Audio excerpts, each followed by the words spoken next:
Excuse me, ladies and gentlemen, the President of the United States. Thank you very much. Thanks a lot. I wish I could spend more than a few minutes with you, but the polls don't close in the East for another hour, and there are plenty of election results still left to falsify. You know, with so many people participating in the political and social debate through call-in shows, it's a good idea to be reminded every once in a while. It's a good idea to be reminded of the awesome impact.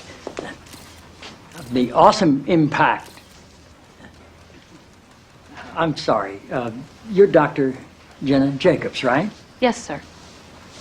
It's good to have you here. Thank you.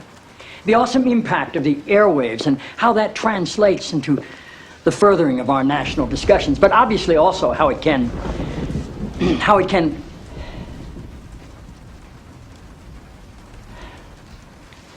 forgive me, Dr. Jacobs. Are you an MD? A PhD.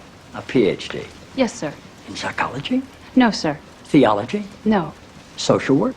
I have a PhD in English literature. I'm asking because on your show people call in for advice and you go by the name Dr. Jacobs on your show, and I didn't know if maybe your listeners were confused by that and assumed you had advanced training in psychology, theology, or healthcare. I don't believe they are confused, no, sir. Good.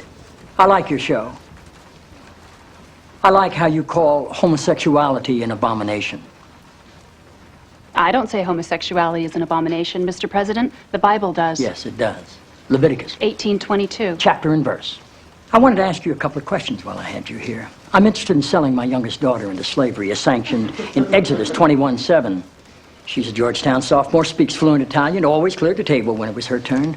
What would a good price for her be?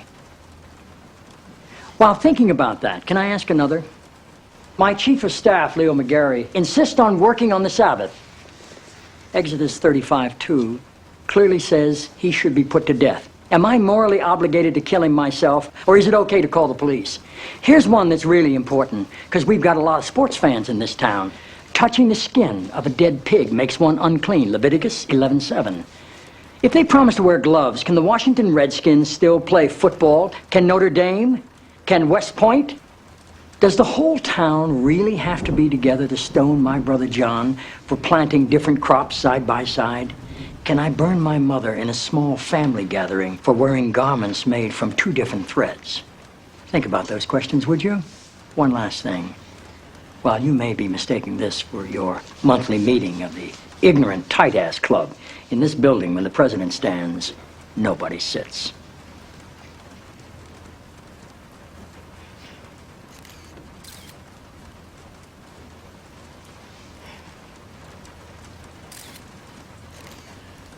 Toby.